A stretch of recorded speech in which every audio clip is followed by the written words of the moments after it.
Hello friends, welcome to our YouTube channel where we are presenting mathematics lessons.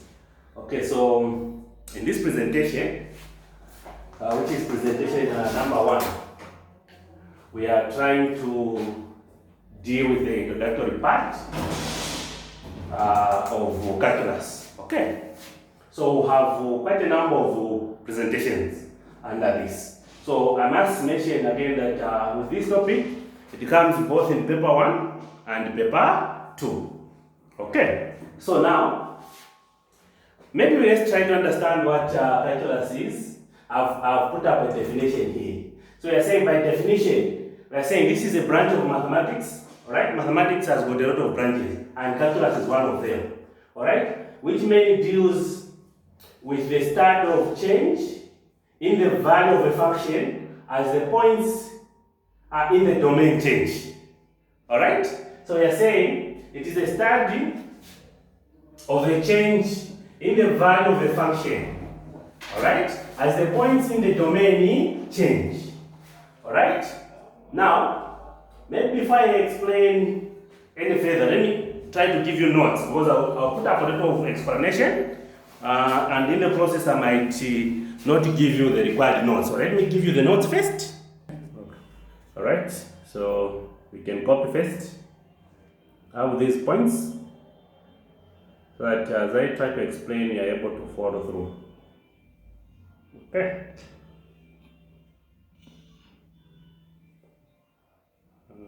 Then copy.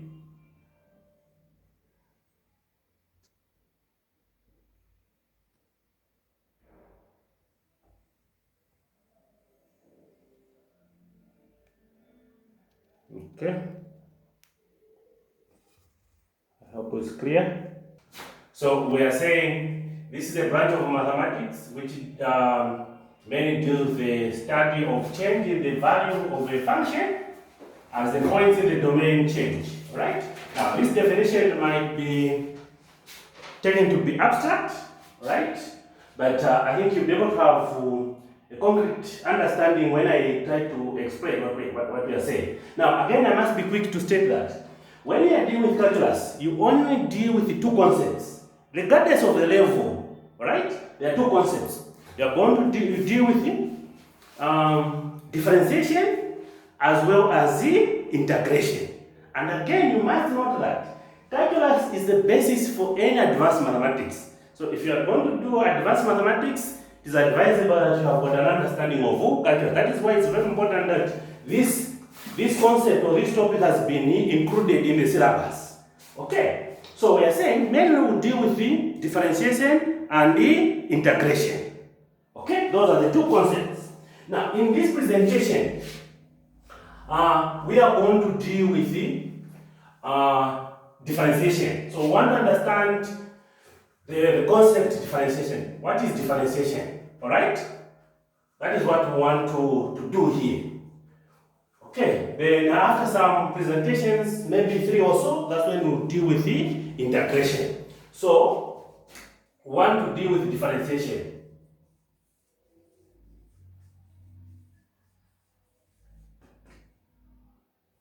Okay, now, what I'm going to do is, I'll try to lay the foundation for this so that you understand.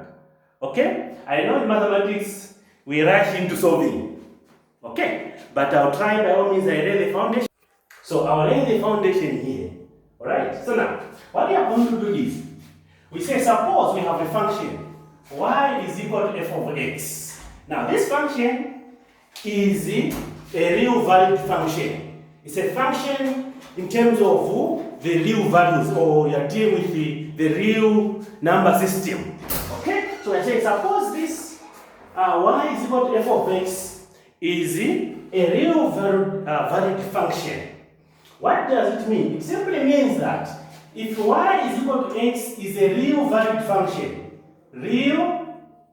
valued function, alright? Whatever I'm talking about here is in your notes there. Okay? What does it mean therefore? It simply means that y depends on x. Depends on x. Okay? So if y is equal to f of x as a real valued function, then y depends on what? X. What does it mean? It means that any change in x will produce a corresponding change in y. Alright? Change in x will produce, alright, a corresponding a change or a corresponding change in y, because y depends on x, meaning that if x is going to change, y will also change. Are we together? So if this depends on this, meaning that if x is going to change, y will change as well. Now, let's denote the change in y. Okay? Change in x. Change in x as dx. Alright? And change in y as dy. Are we together? So what we are saying is, if y is equal to f of x, y depends on x. Meaning that any change in x will produce a change in y. Alright? Now we are saying, let's denote the change in x as dx or delta x. Then the change in y as dy. Alright? It therefore means that when you talk about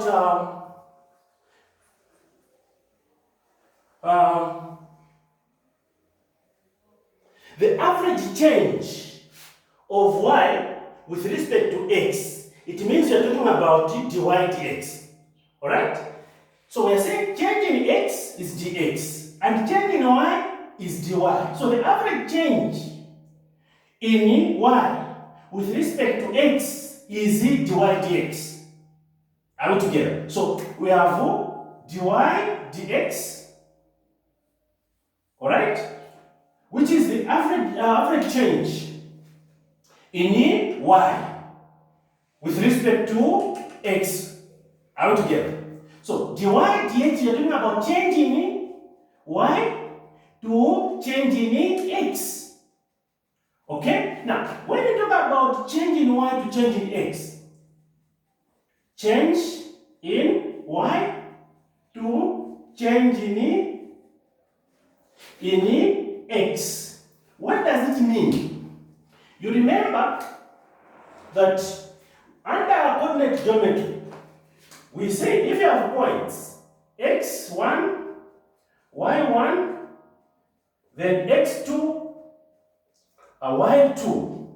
If we wanted to find the gradient of this, we would say y2 minus y1 over x2 minus x1. Now, by saying y2 minus y1, what are you finding? You are finding change in y. Okay? By saying x2 minus x1, what are you finding? Change in x. So what we are saying is that dx is like x2 minus x1.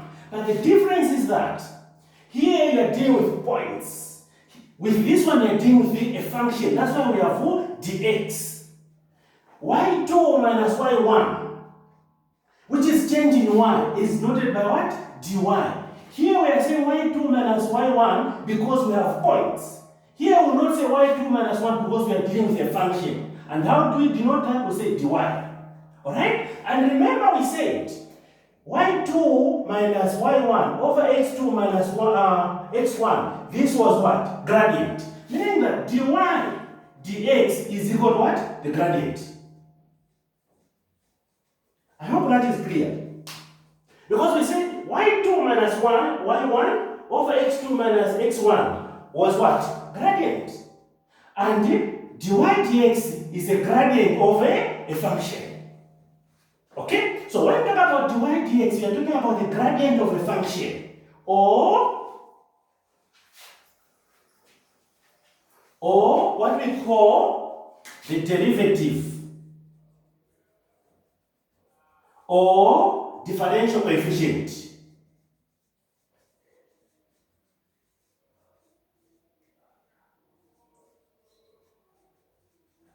So I hope we're able to see the relationship between dy dx and gradient. So if we give you to say, we give you a function, alright?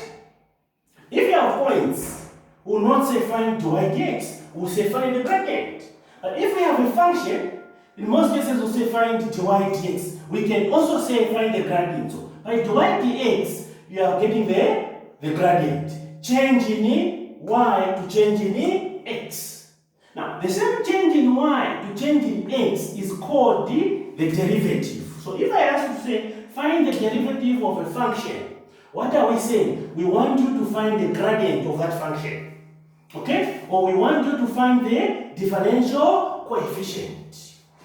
Are we together? So, by differentiation, you mean you need to get the derivative. So we are saying differentiation is the process of computing the derivative. Derivative is the same as the differential coefficient. So if we say differentiate this, we are asking you to get the differential coefficient of a function or the derivative. By that we mean that you should get dy dx, which is the gradient.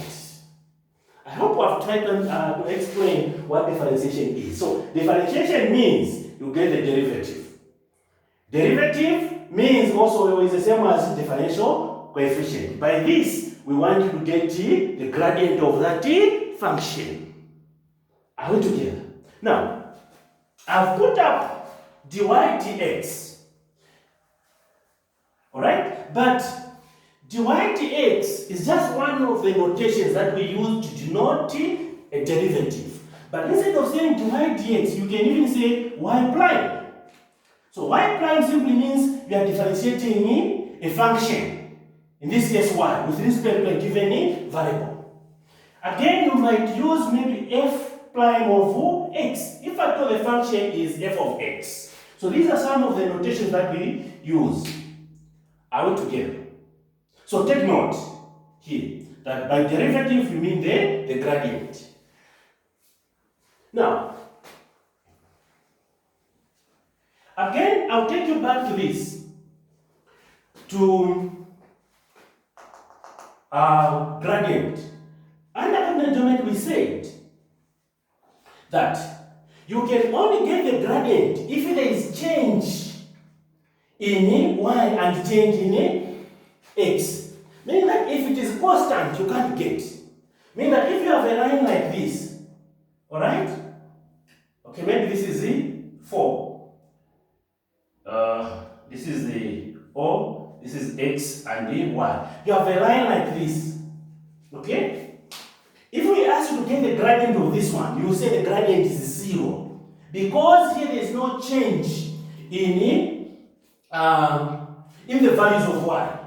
Alright? You only have a constant number, which is what? 4.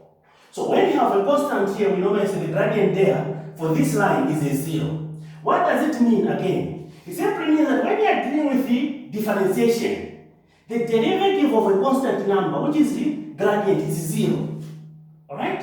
The derivative of a constant number, which is gradient, alright, is what? 0, because it will represent a horizontal line. Okay, so if I ask to say find dy dx of 4, so this is a 0. We can't get the derivative here, we can't get the gradient here. Alright, because it's constant. Alright? So I hope you have taken note that when we are dealing with a constant number, its derivative is a what? A 0.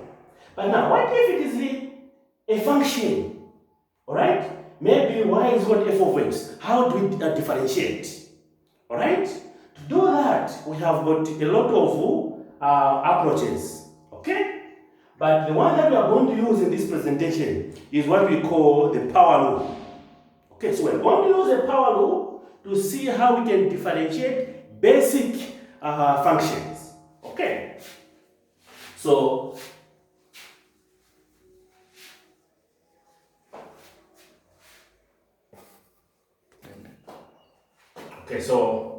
we are dealing with differentiating a function, okay, by power law or formula.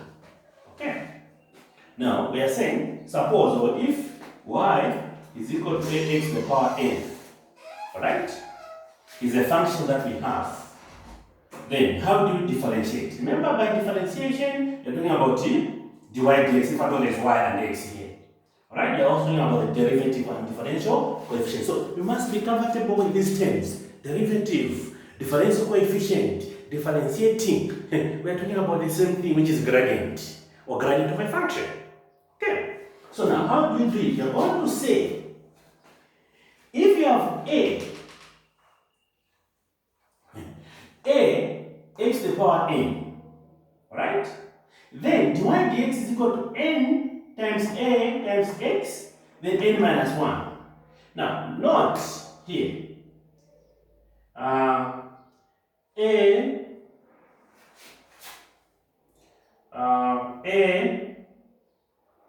and n are constants.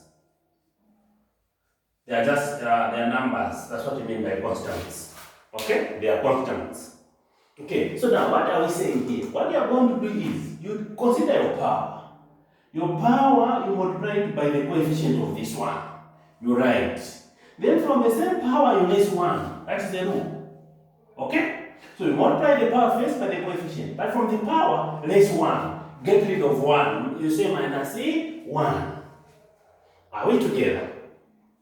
Okay. So now, let's see how we can use this formula to answer this. We're saying use differentiation formula, which is the one that we have used here, or the power law, to differentiate the following. These three functions. Okay? I hope we are together. Okay.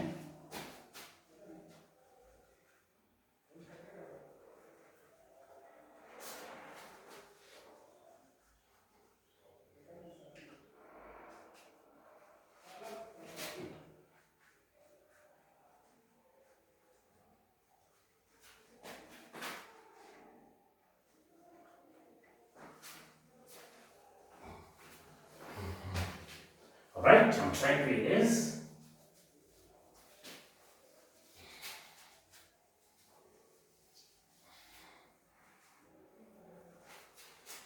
Okay, so we say answers.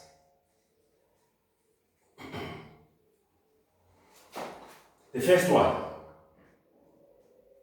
you have y is equal to x squared plus 2. Now, when you want to differentiate any function, the first thing that you need to do is to rewrite that function, alright, to a function that is user-friendly, to a function that you'll be comfortable with, alright? You do rewrite in mathematics. Okay, so now, what does it mean? We can rewrite this one. Now, because there is an x, we can say, are we able to introduce x here? Remember when we are dealing with the index notation, we said, if you have x to the power 0, alright, it means the answer is 1. Meaning that if you have got 2, you can say this is 2x to the power 0 because this is the same as 2 times x to the power 0, which is 2 times what? 1. And the answer will be 2. So it will not have any effect. If there is 10 here, you can say this is 10 to the power, 10x to the power 0. Even if there is 100, you can say this is 100x to the power 0. Because this has no effect. It's like a dummy number. Okay? It has no effect. Okay? So, what does it mean? It simply means that we have y is equal to x to the power 2 plus 2x to the power 0. Okay? 2x to the power what? 0. Okay. Alright, so we are going to say dy dx is equal to. Now, take note here. I've written this to indicate to you how you can make use of this. And remember, we've said for a constant, the answer is a z is 0. Because when you multiply this by that, it will give you 0. Okay? Or maybe let's apply the same formula so that we follow. Here, the coefficient that is here, take note, I'll write it. There is no number here, but there is 1. If there is negative x, it means the coefficient there is negative 1. Alright? So what we are going to say is, what is our power here? Our power is 2. So I'll say 2 times. Okay, maybe it's not clear.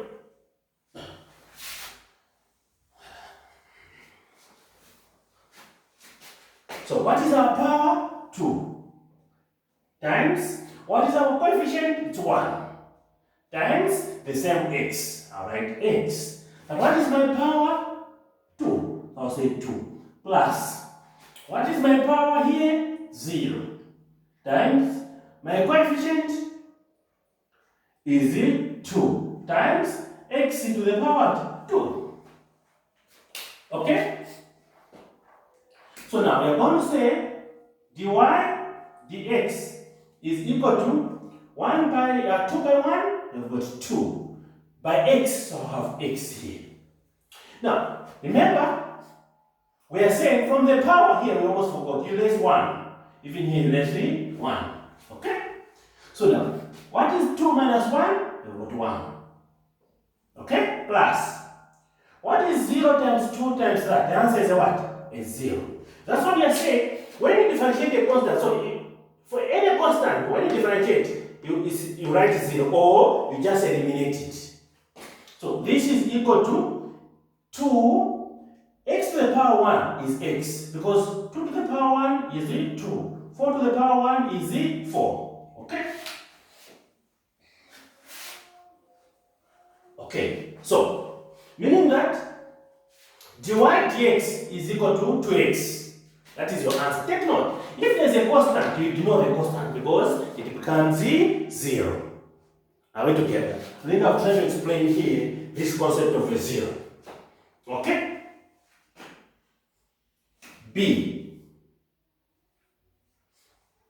So we have got y is equal to 2x to the power 3 minus 3x squared plus 4x plus what? 5.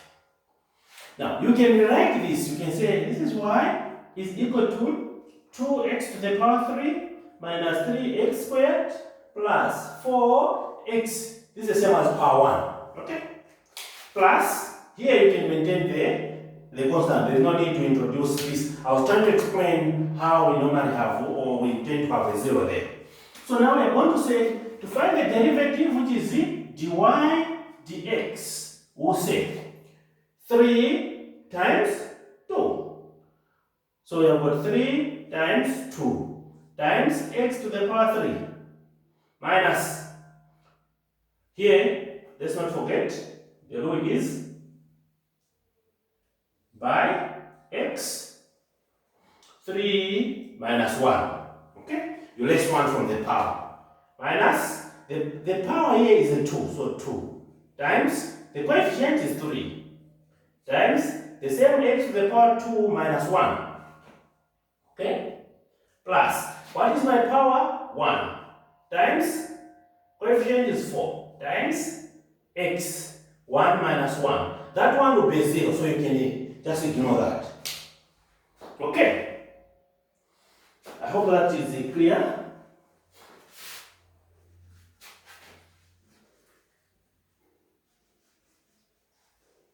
Okay, let me proceed from. So we are saying dy dx is equal to, you are going to say 3 by 2, 6 by x, you have got 6x. So I've got 6x. 3 minus 1 is a 2. Okay? Minus 3 by 2 is 6. By x, you have x. 6x. So 6x to the power 2 minus 1 is a 1 here. Okay? Plus 1 by 4 is 4. By x, so you have got 4x. But what is 1 minus 1? Is a 0. Okay? Now take note, x to the power 0 is what? 1. So when you have got 4, x to the power 0 is the same as 4 times. Because if 4x to the power 0 is the same as 4 times x to the power 0. And x to the power 0 is what? It's a 1. So here it's 1. So the answer is 4. So when there's 4 x to the power 0, just write 4. 10 to the power x power 0, you're writing 10. So here you just write 4. Okay, because of the 0 there. Okay, so we have dy dx being equal to 6x squared minus 6x. X to the power 1 is x plus 4. This is your derivative. I hope that is clear, friends. So the rule is, you get the power, you multiply by the coefficient. Then, after that, from the power, you raise 1. Okay. Let's deal with the last one.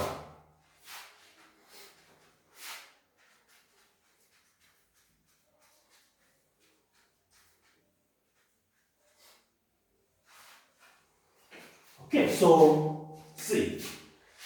So with the C, we have negative indices there.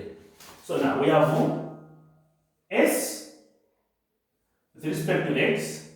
S of x is equal to 1 over 2 x negative 2 plus 4 x negative 1. Now, the curve said you need to rewrite this.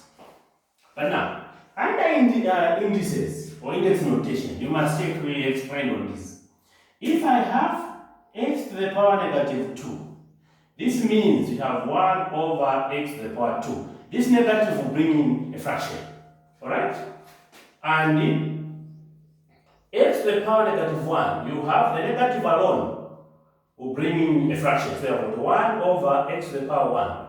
But x to the power 1 is x. So you can rewrite this. Okay? So I'm going to say s of x is equal to 1 over 2. Here there is a silent multiplication times 1 over x squared. 1 over x squared. Okay. But take note, before we change, let's differentiate. Alright? Otherwise, we might need to develop another skill for us to do this. So, take note of this. So, before we continue substituting or changing, we can do the differentiation first. Okay?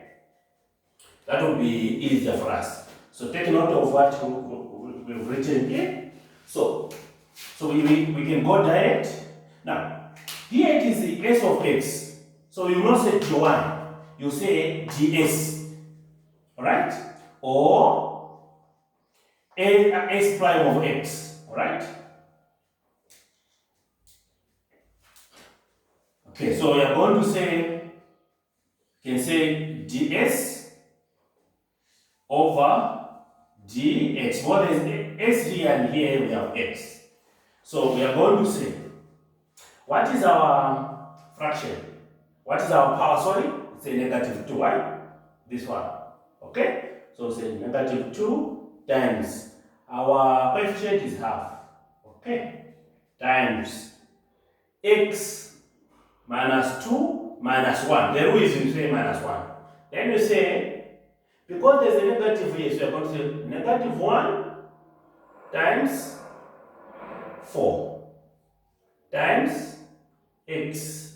There's negative 1 minus 1. Well, that is the rule. Okay? So, dx dx is equal to 2 into 2 is 1. 2 there is 1. So, these will cancel. So, you have negative 1 times 1 is negative 1. By x, so you have negative x. Alright? What is negative 2 minus 1? Negative 3. Alright? Minus negative 1 by 4, negative 4 by x. So you have negative 4. Now, what is negative 1 minus 1? We have negative 2. So this is what I was saying earlier on. You can, it's not advisable, let's not here is a dictation. It's not advisable to leave your answer with a negative index, right? So you can get rid of this, and I explained earlier on. So you've got ds dx is equal to, here you must be careful. There's a negative here, all right? So you have, take note here, you have to be sharp. So you have negative 1 over x to the power 3. I think I explained when I was trying to change this. Okay. Then you have negative 4 over x squared. Now let's see what maybe especially on this one. Now let's see. Some people could be wondering how I've done this, but I explained earlier on.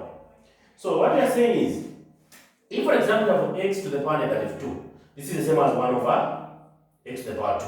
So if there is a negative here, then you maintain the negative there. Yes. Okay? Then for this one, if you have negative 4 x to the power negative 2, what that means that you have negative 4 times x to the power negative 2. Alright? So you have negative 4 times this negative alone is telling you to bring a fraction. So you have got this. Alright? So if you introduce a 1 here, when you multiply here, you have got negative 4 here. When you multiply this, you have got this one. Okay? That is how you do these things. Now, as you can see here, so for you to survive under this calculus, you really need to go back to index notation. And we had a presentation on index notation. So take your time. Go through all the videos on index notation. Then you won't have a challenge. Okay? Because people tend to have problems with calculus because of this part, where you need to convey it and the like. Okay? So, this is our answer. And I think that is where our presentation ends. So if you have liked our presentation, please subscribe to our channel and share with your friends. Share the good news. Okay? So here is your exercise. You can try. Thank you so much.